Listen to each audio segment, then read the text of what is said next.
حضرت ابو سعید خدری رضی اللہ تعالیٰ عنہ حدیث کے راوی ہیں، بخاری میں موجود ہے۔ ارشاد فرماتے ہیں کہ ہم ایک سفر پہ تھے، واپس آ رہے تھے، ایک جگہ رات کو قیام کیا، سونا تھا، بستی تھی۔ بستی کے لوگوں نے نہ کھانا پوچھا نہ پانی پوچھا، کوئی ضیافت نہیں کی۔ آدھی رات کا وقت آیا تو ایک بندہ دوڑا دوڑا آیا، کہنے لگا ہمارے سردار کو بچھو نے کاٹ لیا ہے، تم میں سے کوئی بندہ دم درود کر لیتا ہے؟ تو ایک صحابی کہنے لگے کر تو لیتے ہیں، پر تم نے چونکہ ہمیں کھانا پانی تک نہیں پوچھا، تم اگر دم کراؤ گے تو مفت نہیں کریں گے۔ بخاری پڑھ رہا ہوں، پیسے لگیں گے۔ کتنے پیسے؟ بکریوں کا ایک ریوڑ پورا۔ شارحین نے لکھا 40 بکریاں۔ کنے دما دیاں؟ او بھائی اس سے کوئی بندہ جواز نہ لے کہ پیسے لینے جائز ہیں، اس سے جواز نہ حاصل کرے۔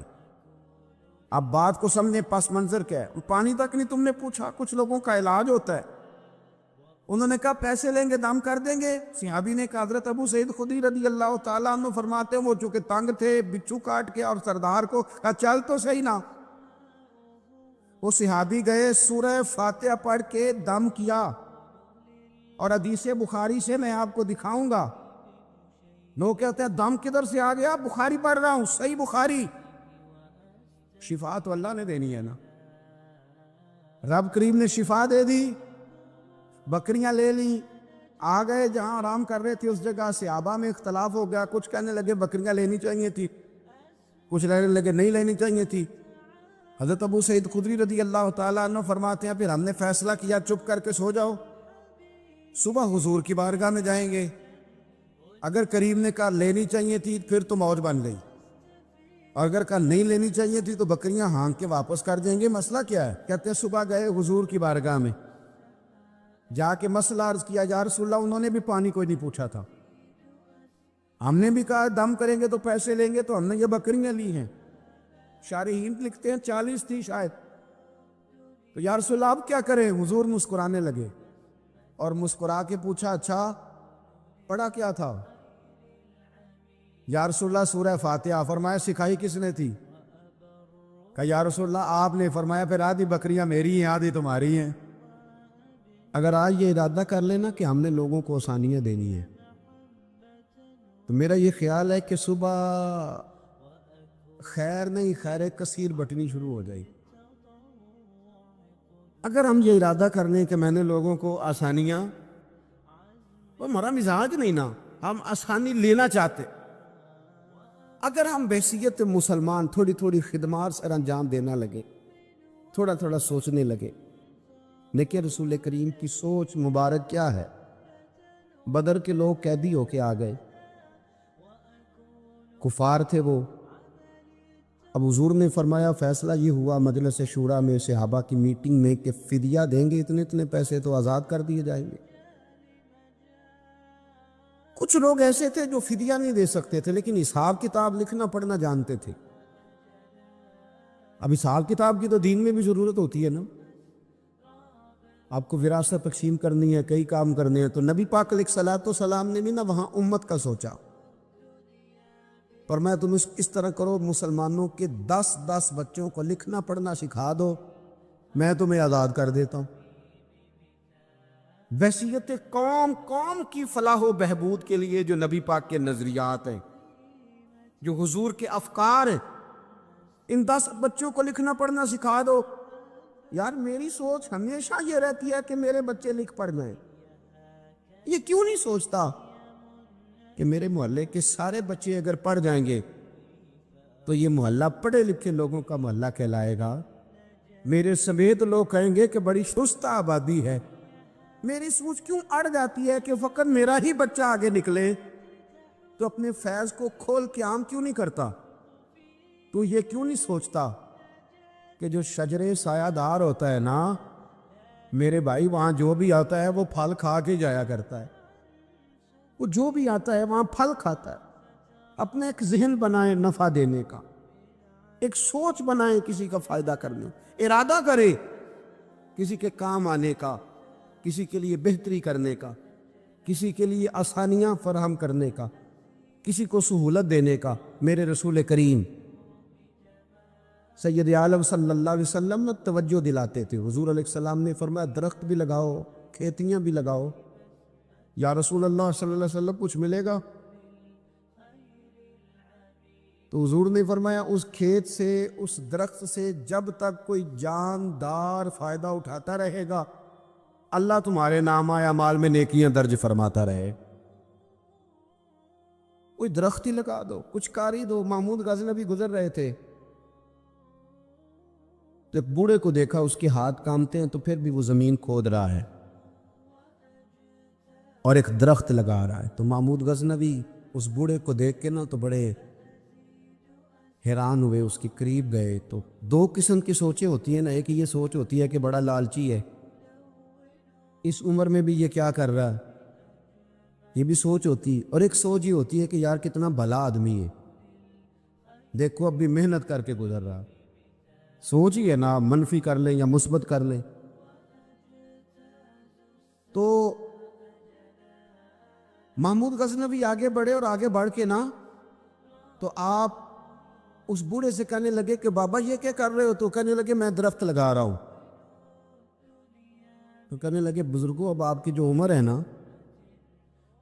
یہ عمر نہ تو آپ اس کے پھل کھا سکیں گے، نہ چھاؤں میں بیٹھ سکیں گے، اور آپ کو تکلیف بھی بڑی ہے۔ تو بابا جی محمود کو جانتے ہی نہیں تھے، پلٹ کے کہنے لگے بیٹا چلو میں نہیں پھل کھاؤں گا تو میرے پوتے تو کھائیں گے نا، میرے نواسے تو کھائیں گے نا، تو آپ چھوڑے مجھے، میں تو اگلی نسلوں کا بھلا کر رہا ہوں۔ اب یہ سوچ ہماری بڑی کم ہوتی، یہ بڑی کم سوچ ہوتی، پوتے کھائیں گے نواسے کھائیں گے۔ تو محمود غزنوی بادشاہ تھے، بڑے راضی ہوئے، کہنے لگے یار بابا تیری تو سوچ بڑی شاندار ہے، قوم کا نفع کرنے والی سوچ ہے۔ اس نے کہا ایک تھیلی اشرفیوں کی بابا جی کو دے دو۔ بابا جی نے نا وہ تھیلی اشرفیوں کی جب قبول کی، پکڑی، تو بابا جی بڑے مسکرائے۔ محمود کہنے لگا کیا ہوا؟ تو فرمانے لگے بیٹے تم نے تو کہا تھا کہ میں اس کا پھل نہیں کھاؤں گا، میں نے تو ابھی لگایا نہیں ہے، اللہ نے پھل مجھے پہلے ہی عطا فرما دیا ہے۔ تم تو کہہ رہے تھے کہ پھل نہیں کھاؤں گا، ابھی تو لگایا نہیں تو اللہ نے پھل دے دیا۔ محمود بڑا راضی ہوا، اس نے کہا یار بابا تو بڑی اونچی سوچ کا مالک ہے، ایک تھیلی اور دو بابا جی کو، اور دے دو ایک تھیلی۔ ایک اور تھیلی دی بابا جی کو، تو بابا جی پھر ہنسے، کہنے لگے محمود میرا خلوص دیکھ، میں اللہ کے بندوں کا نفع کرنا چاہتا تھا نا، تو میں نے ابھی لگایا نہیں۔ لوگوں کے باغ میں سال میں ایک دفعہ پھل لگتا ہے، اللہ نے مجھے 2 دفعہ پھل عطا کر دیا۔ محمود نے کہا تیسری بھی دو بھی بابا جی کو تھیلی۔ آپ سوچ تو بنائیں نا صاحب، ہم یہ سمجھتے ہیں کہ شاید یہ محدود ہو جائے گا، میں کسی کے بچے کو پڑھا دوں گا تو شاید وہ میرے بچے کا نصیب لے اڑے گا، میں کسی کو کچھ دے دوں گا تو شاید وہ ادھر سے آ کے نا تو ہمارا کام خراب کر جائے۔ او بھائی ایسا نہیں ہوتا، اس کو سمجھ، میرا رب تو بڑا کریم ہے، تو بانٹتا جاتا ہے تو اللہ تجھے نوازتا جاتا ہے، تو دیتا جاتا ہے تو اللہ تجھے عطا کرتا جاتا ہے۔ آپ یہ ذہن بنائیں، کسی کا فائدہ کرنے کا، کسی کا نفع کرنے کا، کسی کو کچھ دے ڈالنے، کسی کے اوپر رحمت کی برکھا برسانے کا آپ ارادہ کریں، اللہ تبارک و تعالیٰ آپ کو نواز دے گا۔ ہم جہاں بیٹھے ہوتے ہیں نا لوگوں کو ہماری ضرورت ہوتی ہے۔ حضرت عبداللہ ابن عمر رضی اللہ تعالیٰ عنہ نے ایک 100 دینار الگ کر کے رکھا ہوا تھا، پورا 100 دینار، بہت بڑے پیسے ہوتے تھے اس زمانے میں۔ تو آپ کے بچے کہتے کہ ابا جی یہ پیسے سائڈ پہ کیوں رکھے ہوئے ہیں؟ تو فرماتے پتر یہ میں نے لوگوں کو ادھار دینے کے لیے رکھے ہوئے۔ خاصی مشکل بات نہیں کر دی میں نے، ہماری تو دکانوں پہ لکھا ہوا ہے ادھار بند ہے، موٹا کر کے لکھا ہوا ہے ادھار بند ہے، یعنی نقد والے آ جاؤ، ادھار والے بالکل نہ آنا۔ تو ادھار کون لیتا ہے؟ امیر آدمی۔ اور بھائی سنیں، ادھار کون لیتا ہے؟ غریب آدمی۔ اور ہمارا کیا حال ہے کہ ہم کہتے ہیں بھائی وہ یہ نہیں کہہ رہا کہ مجھے بھیک دے دو، وہ کہہ رہا یار ذرا مہربانی کرو، میں نا یہ میرے ایک دوست کہنے لگے کہ وہ کیا بنا ہے، سنا تھا ایک شخص کو پھانسی ہونے لگی، عدالت کا فیصلہ ہے۔ میں نے کہا یہ وہ لوگ تبصرہ کرتے ہیں جو پیٹ بھر کے روٹی کھاتے ہیں، یہ ان لوگوں کا تبصرہ ہے۔ وہ پیٹ بھر کے روٹی کھاتے ہیں، رات تبصرہ کریں گے، فیس بک پہ اپنی رائے دیں گے، لیکن جو آدمی آدھا کلو گھی صبح فیکٹری جانے سے پہلے گھر دے گیا تھا نا، وہ جب رات کو آتا ہے تو اس کی بیوی ڈرتے ہوئے اسے یہ نہیں کہتی کہ وہ عدالت کے فیصلے کا کیا بنا ہے، اس کی بیوی تو اس کو کہتی ہے کہ وہ جو آپ گھی لائے تھے وہ ختم ہو گئے۔ اور سویرے بچوں نے جب سکول جانا ہے تو پراٹھے بنانے کے لیے میرے پاس گھی کوئی نہیں ہے۔ یقیناً آپ کو تکلیف ہوگی، تو اب کرنا کیا ہے؟ تو میرے بھائی ان کو کہاں تبصرہ یاد رہتا ہے کہ آج نئی بات کیا ہوئی ہے، تو کوئی نئی خبر سناؤ تے اور پھر سناؤ تے کوئی نئی تازی، یہ باتیں تو ان کو یاد رہتی ہیں جو پیٹ بھر کے کھاتے، جن کو پھر کوئی فکر نہیں۔ ان لوگوں کے یہ کام ہے، وہ کریں گے سیاسی تبصرے۔ وہ کسی شخص نے کیا خوب کہا تھا کہ غربت نے میرے بچوں کو تہذیب سکھا دی، اب سہمے ہوئے رہتے ہیں شرارت نہیں کرتے۔ غربت نے میرے بچوں کو تہذیب سکھا دی، وہ اب سہمے ہوئے رہتے ہیں، وہ شرارت نہیں کرتے، وہ نہیں شرارت کرتے، اس لیے کہ وہ تو کونے میں لگے بیٹھے ہیں کہ کسی غریب کا کھلونا نہ ہمارے ہاتھ سے ٹوٹ گیا، وہ سہمے ہوئے رہتے، وہ شرارت نہیں کرتے۔ تو میرے عزیز، حضرت عبداللہ ابن عمر 100 دینار ہے، ابا جی یہ کس لیے ہے؟ تو فرماتے یہ میں نے ادھار دینے کے لیے رکھا ہوا ہے۔ حضور کیا مطلب؟ فرمایا میرے نبی پاک علیہ السلام نے فرمایا ہے کہ کسی بندے کو تم نے اگر قرض لینا ہو نا، تو وہ غریب ہو تو اس پر تم آسانی کرنا، اور جتنے پیسے تم نے لینے ہوئے اگر وہ تنگ دست ہو تو آسانی کرنا۔ فرمایا جتنے پیسے تم نے لینے ہوئے، جتنے دن گزر گئے، اللہ روزانہ اتنے پیسے صدقہ کرنے کا تمہیں ثواب عطا فرمائے گا۔ تو میں نے یہ غریبوں کی مدد کے لیے رکھے ہوئے ہیں۔ کوئی غریب لے جاتا ہے اپنا کام چلا لیتا ہے، پھر وہ واپس کر دیتا ہے تو میں کسی نئے کو دے دیتا ہوں، تو اپنا کام چلا لیتا ہے۔ یارو ہاں کچھ لوگ ایسے ہوتے ہیں جن کے جنازوں پہ لوگ آ کے بتاتے ہیں، جنازوں پہ آ کے بتاتے ہیں کہ جب میری بیٹی کی شادی تھی تو یہ بابا رات کی تنہائی میں آیا تھا۔ جنازوں میں آ کے لوگ بتاتے ہیں کہ ہاں فلانی سردیوں میں جب میرے کپڑے میرے پاس موجود نہیں تھے تو یہ آیا تھا مجھے جوڑا دینے۔ اور پھر لوگ بہت بڑے پروفیسر، لیکچرار، عالم فاضل آ کے بتاتے میرے پاس کتابوں کے پیسے کوئی نہیں ہوتے تھے، پر یہ مرد کلندر تھا جو ہر امتحان سے پہلے آتا تھا اور آ کے مجھے کہتا تھا کہ یہ پیسے رکھ لو، کوئی نہیں میں لے لوں گا، واپس ہو جائے گا۔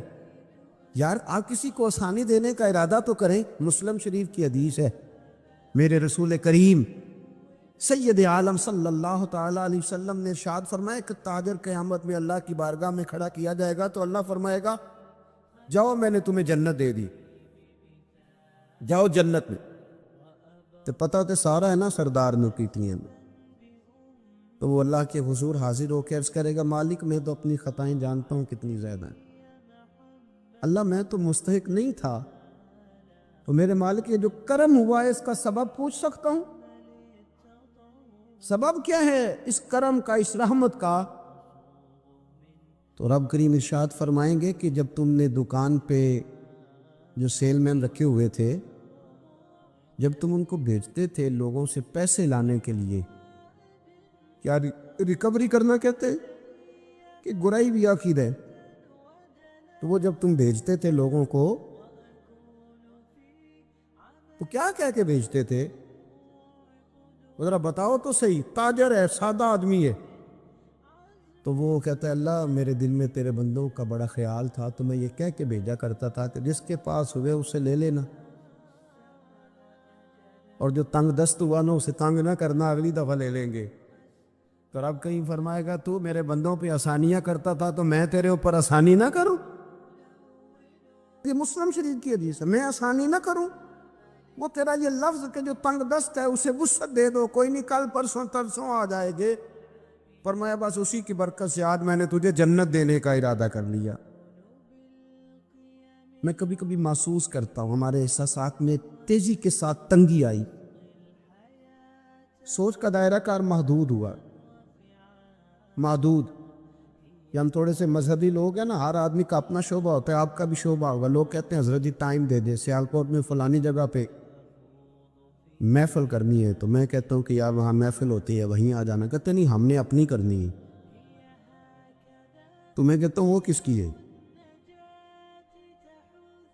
یعنی وہ جو آپ نے اپنی کرنی ہے، یعنی اس مسجد میں آپ آئے تھے تو اب آپ اس مسجد میں بھی آئیں.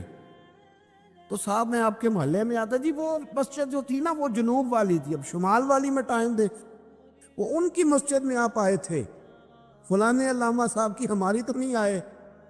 اور میں نے کہا یار بس کرو، مسجدیں بھی اب تقسیم ہونے لگ گئی، یہ بھی تقسیم ہوگی کہ وہ اس کی اور یہ اس کی ہے. یعنی آپ اندازہ کریں کہ ہماری یہ سوچ ہے کہ اس میں بھی کہیں کوئی ایسا عنصر نہ ہو کہ کوئی اجتماعیت کہیں نظر آ جائے. اور یار ایسے تو نہ کرو، یہ ایک مذہبی اجتماع ہوتا ہے، اس کے اندر بھی لوگ کہتے ہیں کہ انتظامیہ دعوت دے گی. یہ کس کے دین کا کام ہو رہا ہے؟ اللہ اور اس کے رسول کے. تو اس کی انتظامیہ کچھ 6 بندوں پہ مشتمل ہونی چاہیے کہ ساری امت انتظامیہ ہونی چاہیے؟ لیکن ہم نے نا یہاں بھی تقسیم کر لی، یہاں بھی گروہ بندی کر لی، یہاں بھی ہمارا مزاج اور طرح کا بن گیا. اگر آپ کا دل بڑا ہو جائے، تھوڑا اللہ کے بندوں کو آسانی دے. میں کہا کرتا ہوں جنت بہت بڑی ہے میرے بھائی، مہربانی کر ذرا دوسرے کو بھی جگہ دے، وہ بھی جنت میں داخل ہو جائے. وہ بڑی وسیع ہے، تو تھوڑی مہربانی کر، اتنا محدود نہ کر اس کو، تھوڑی سی نا آسانی کر. اللہ بڑا کریم ہے، جگہ دے انشاءاللہ تعالیٰ. جو کسی اور کا مرید ہے وہ بھی جنت میں جائے گا اللہ کی فضل، وہ بھی جائے گا، پر تھوڑی گنجائش دے، محل دے کے وہ بھی جائے گا. ہم نے تو بڑا محدود کر کے رکھا ہوا. میرا خیال ہے مشکل سے 25-30 لوگ ہیں اگر ہم جانے تو اپنے محلے میں سے، باقی تو سب کے لیے ہم نے بین کر دیا. خدا را یوں نہ کرے، اس سے دقت ہوگی. داتا گانجی بخش علی حجویری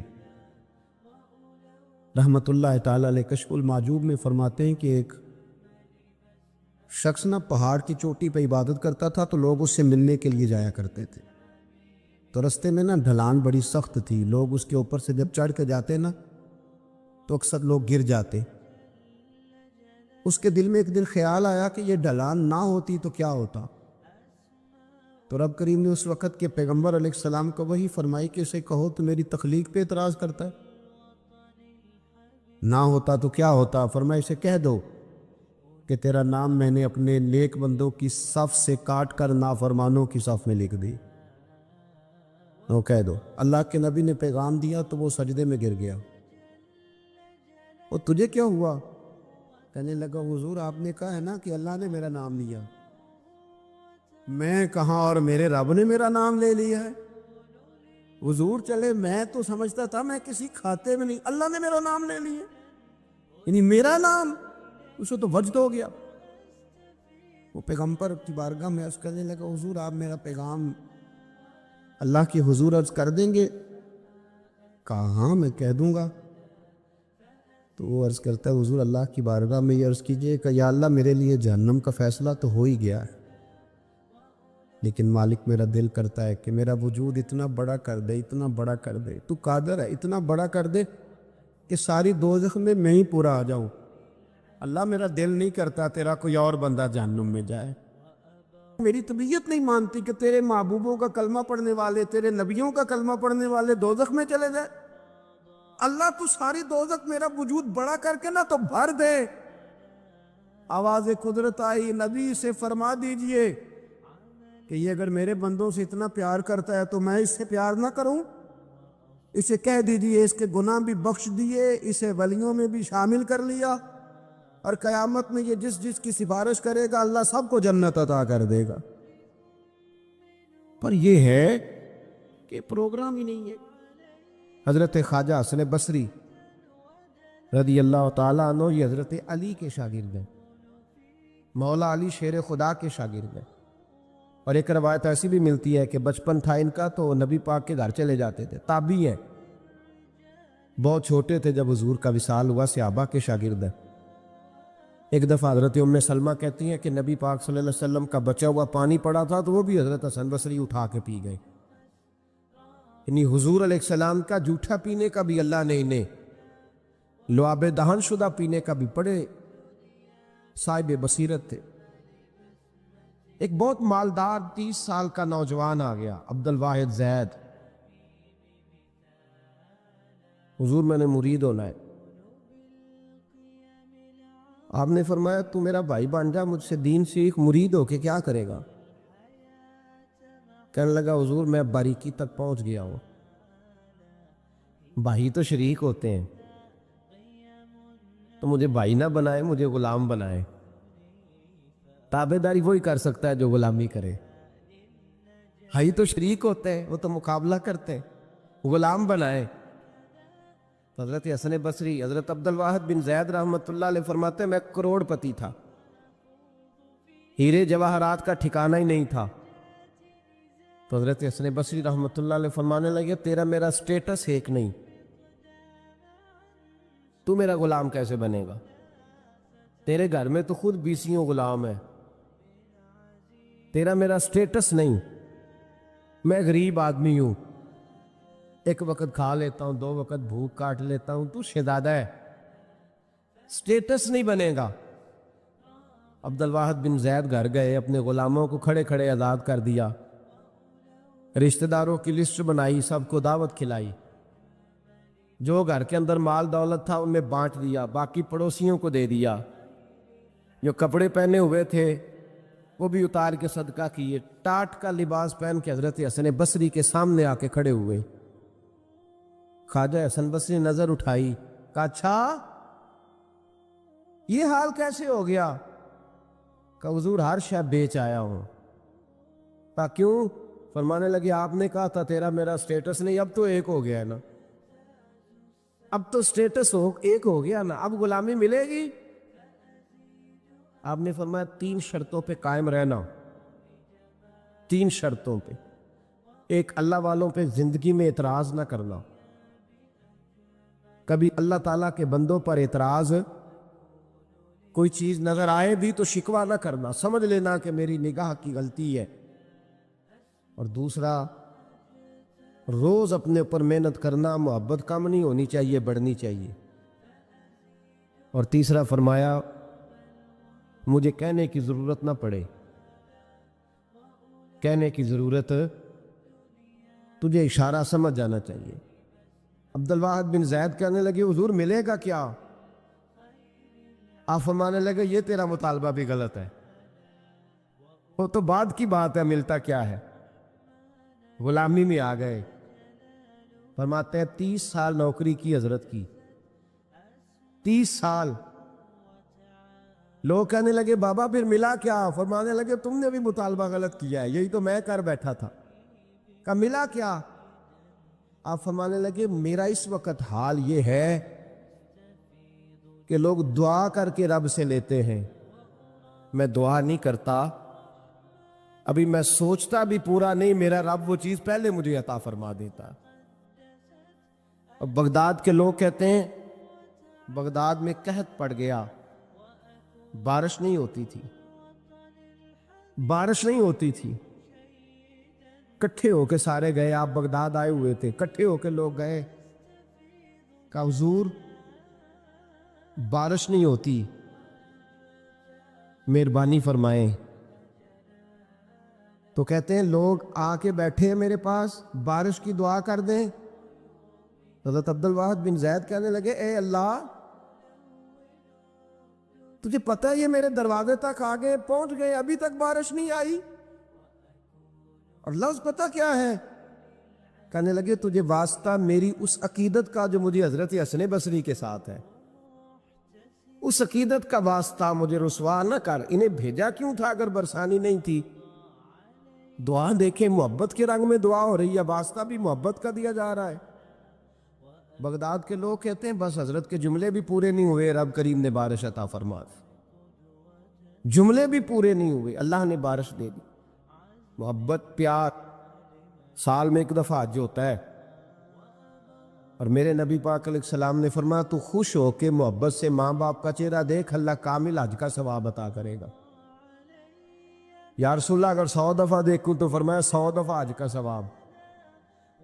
تو سال کے بعد آج ہو تو اگر دن میں 100 دفعہ ہو جائے تو زیارت افضل ہوئی کہ عبادت افضل ہوئی؟ نبی پاک صلی اللہ علیہ وسلم نے فرمایا النظر الی وجہ العالم عبادہ، اگر تو کسی عالم کے چہرے کو دیکھتا بھی رہے تو رب تجھے اپنی عبادت کا درجہ عطا فرمائے گا۔ تو کر تو آپ زیارت رہے ہیں، ثواب کس بات کا مل رہا ہے؟ تو یاد رکھ لیں، محبت میں کمزوری نہیں ہونی چاہیے۔ محبت جس کی کمزور ہو گئی ختم ہو گئی۔ ایک منٹ کے لیے بھی اپنے اوپر یہ یاد رکھے، وہ کہا تھا حضرت سلطان بہو نے، جو دم غافل سو دم کافر۔ یاد رکھ، عقیدتوں میں جب لچک آتی ہے نا، جب کمزوری پیدا ہونے لگتی ہے، کمزوری، پھر رشتے سہاروں کے محتاج ہونے لگ جاتے ہیں، پھر رشتے سہاروں کے محتاج ہوتے ہیں، پھر گفتگو کے محتاج ہوتے ہیں، سمجھانے کے محتاج ہوتے ہیں، پھر توجہ دلانے کے، اور جب رشتے سہاروں کے محتاج ہوتے ہیں تو پھر رشتے بے ساکھیوں والے ہو جاتے ہیں اور لنگڑے ہو جاتے ہیں، پھر ان کا حسن ضائع ہو جاتا۔ اقبال نے کہا تھا، نہ وہ حسن میں رہی شوخیاں، نہ وہ عشق میں رہی گرمیاں، نہ وہ غزنوی میں تڑپ رہی، نہ وہ خم ہے زلف ایاز میں۔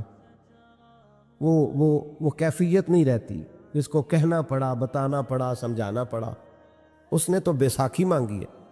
بیساکھیاں نہ مانگے، اپنی محبت کو دوام دے، روز نئے سے نیا زاویہ۔ کسی نے حضرت ابو بکر صدیق رضی اللہ تعالیٰ عنہ کے بارے میں بڑا خوبصورت جملہ لکھا ہے۔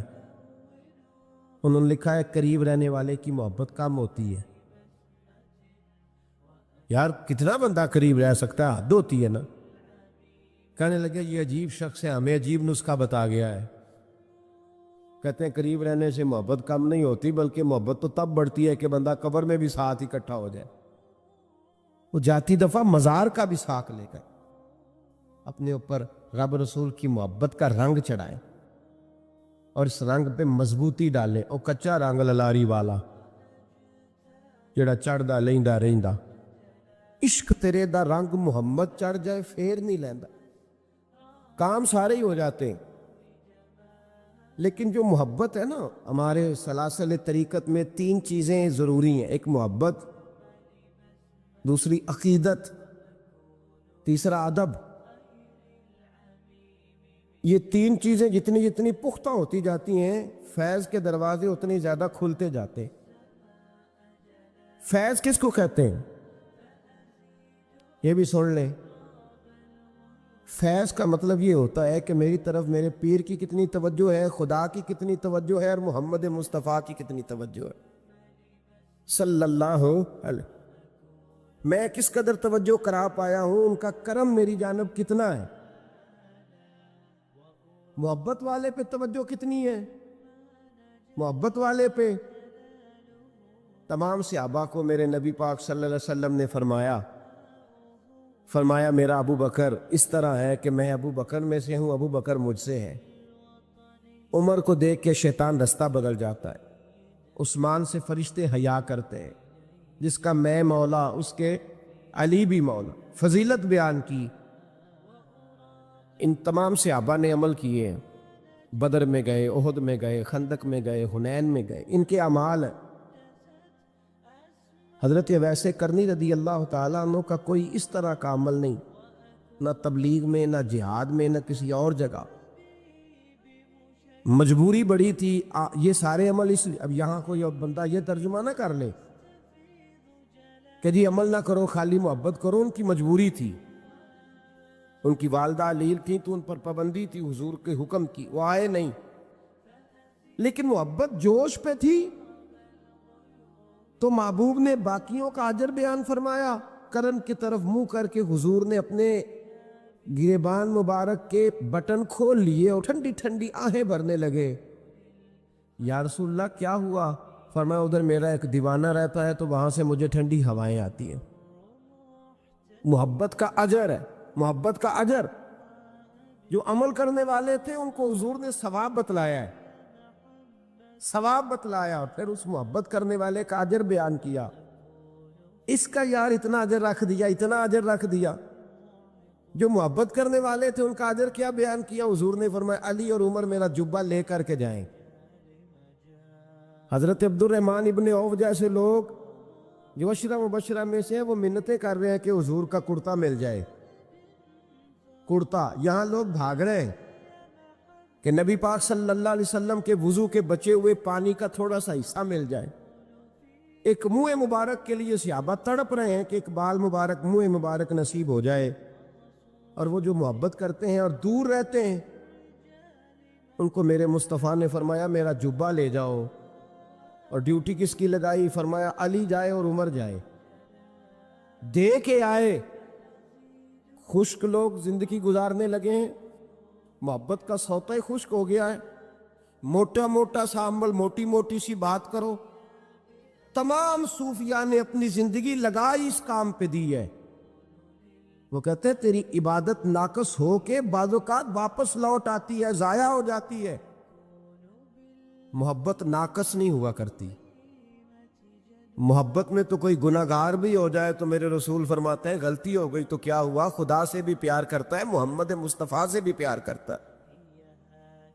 معبور تو دیکھیے نا، صحابی ہیں حضور سے پیار کرنے والے، شراب پی بیٹھے، بخاری مسلم پڑھیے، شراب پی لی، خود در رسول پہ آئے، یا رسول اللہ غلطی ہو گئی معاف کر دے۔ کیا ہوا؟ شراب پی لی ہے، بھول گیا تھا، بچپن سے پیتا آ رہا تھا۔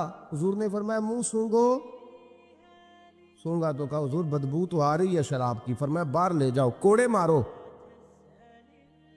صحابہ کہتے ہیں کوڑے لگ رہے تھے اور اندر نبی پاک بے چینی کے عالم میں ٹہل رہے تھے، بے چینی کے عالم۔ ایک صحابی نے کہا حضور اس ملعون کے لیے معاذ اللہ، اس کے لیے آپ، اس نے شراب پی اس کے لیے بے چین ہے۔ حضور نے فرمایا چپ کر جا، غلطی ہو گئی تو کیا ہوا، خدا سے بھی پیار کرتا ہے، محمد مصطفیٰ سے بھی پیار کرتا ہے۔ تیری محبت توجہ کرائے گی نبی پاک کی تیری طرف۔ جو محبت، عقیدت، ادب، وفا، جذبہ، حسن، تازگی، روحانیت، یہ سارے ایک معنی کے سارے الفاظ ہیں، ان کا مفہوم ایک نکلتا ہے۔ اگر زندگی محبت سے خالی ہو گئی تو اقبال نے کہا بجھی عشق کی آگ اندھیر ہے، اب یہ مسلمان نہیں یہ خاک کا ڈھیر ہے۔ اقبال کہتے ہیں اب تو ڈھیر ہے، کسی وقت بھی کوئی ہوا آئے گی تجھے اڑا کے لے جائے گی۔ تیرے اندر طاقت اور وزن اتنی دیر رہے گا جتنی دیر رسول اللہ کا پیار تیرے دل میں زندہ رہے گا، جتنی دیر محبت تیرے دل میں۔ ہمارے صوفیاء نے پیار ہی تو سکھایا ہے، ہمارے صوفیاء نے محبت ہی تو سکھائی ہے، ہمارے اہل اللہ نے پیار ہی تو سکھایا ہے۔ اتنا پیار کہ حضرت امیر خسرو رو ہی پڑے،